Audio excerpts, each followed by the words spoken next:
और चलिए बड़ी खबर आपको दे देते हैं। एक ऐसी खबर जो आपको विचलित कर सकती है। खबर पटना से है, जहां 14 मई को भूतनाथ रोड के एक घर की बालकनी से एक बच्चा सड़क पर नीचे गिर गया।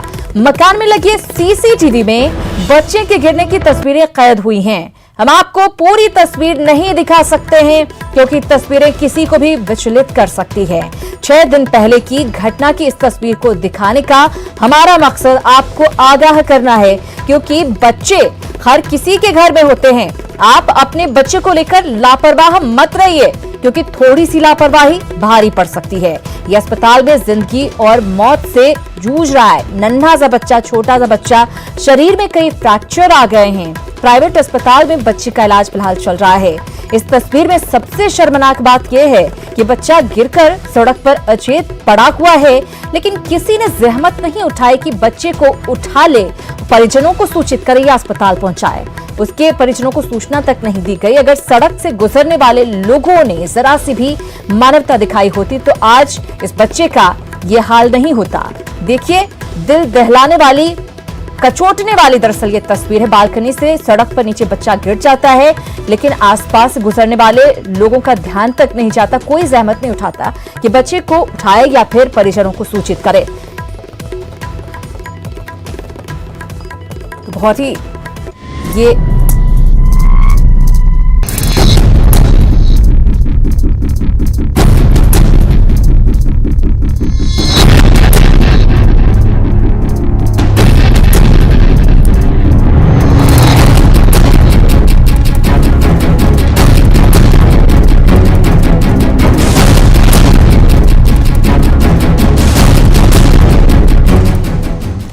कोरोना के दौरान क्या स्थिति है। लगातार मजदूर बाहर से घर को लौट रहे हैं, क्योंकि अब उनके पास जो स्टॉक में सामान था वो खत्म हो गया, पैसे खत्म हो गए हैं। लगातार बिहार आ रहे हैं बाहर दूसरे स्टेट से, लेकिन जो तस्वीरें उभर कर सामने आ रही हैं वो काफी चौंकाने वाली हैं। तमाम सरकारी दावों के बावजूद मजदूर अभी भी ट्रकों में ठूंस ठूंस कर अपने गांव जाने को मजबूर हैं। अब इस पर सियासत भी शुरू हो गई है।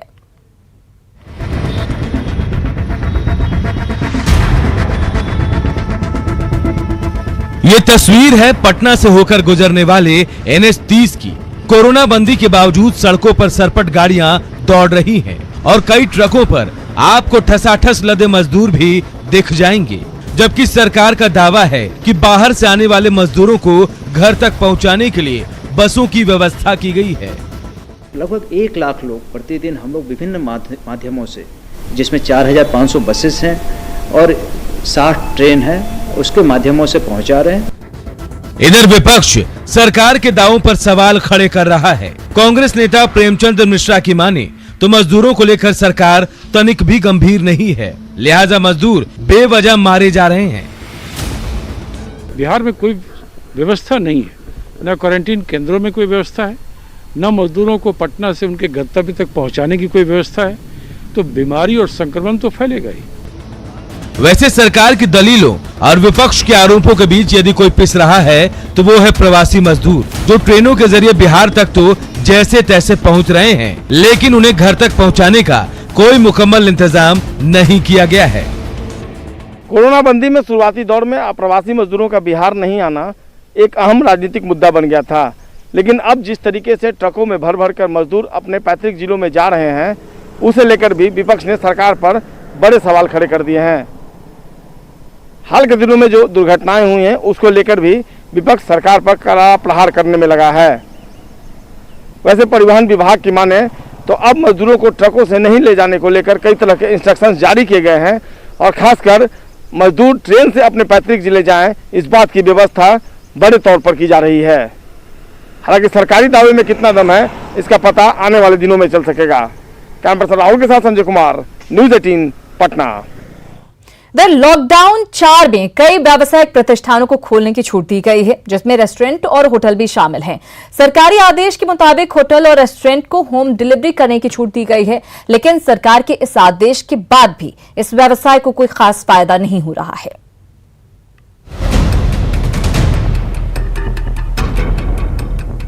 सरकार ने जब होटलों और रेस्टोरेंट को खाने की होम डिलीवरी करने की इजाजत दी तो इस व्यवसाय से जुड़े लोगों के चेहरे पर थोड़ी खुशी भी आई।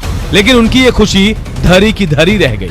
सरकार के आदेश पर रेस्टोरेंट तो खुल गए, लेकिन इनके पास खाने की होम डिलीवरी के लिए ऑर्डर नहीं आ रहे हैं। और खुला नहीं तो हर वो आइटम बाजार में आसानी से उपलब्ध भी नहीं हो रहा है। एक तो आप मैंने सामान भी महंगे में खरीद रहे हैं थोड़ा सा, और उसके बाद उस हिसाब से रिस्पांस भी नहीं है, क्योंकि लोग बाहर का खाना कोई नहीं चाह रहा है अभी। क्या सच में लोग कोरोना के डर से बाहर का खाना खाने से परहेज कर रहे हैं? ये जानने के लिए हम एक परिवार के बीच पहुंचे। उनका क्या कहना है आप खुद सुन लीजिए। हम मतलब सेफ रहें, इसलिए बाहर का खाना भी हमें मंगाना सेफ नहीं लगता है। हमें लगता है कि 10 तरह के उसमें हाथ लगे होंगे, 10 लोगों ने उसको टच किया होगा, और हमें पता है कि कोरोना वायरस 10 लोगों के छूने और ये करने से ज़्यादा फैलता है। उसी डर की वजह से हम लोग सोचते हैं कि बाहर का खाना भी जितने दिन हम बंद कर सके, ना मंगाएं, उतना ही अच्छा होगा। बहरहाल इतना तो साफ है कि भले ही सरकार ने रेस्टोरेंट और होटल को होम डिलीवरी का आदेश दे दिया है, लेकिन कोरोना के डर से अभी भी लोग इससे परहेज कर रहे हैं। ऐसे में साफ है कि इस व्यवसाय पर छाए संकट के बादल अभी छटने वाले नहीं हैं। साकेत कुमार, न्यूज़ 18 पटना। तो होटल का धंधा अभी भी पूरी तरह से मंदा पड़ा हुआ है। चलिए इसी के साथ इस बुलेटिन में इतना है, लेकिन न्यूज़ 18 बिहार झारखंड पर खबरों का सिलसिला लगातार जारी है।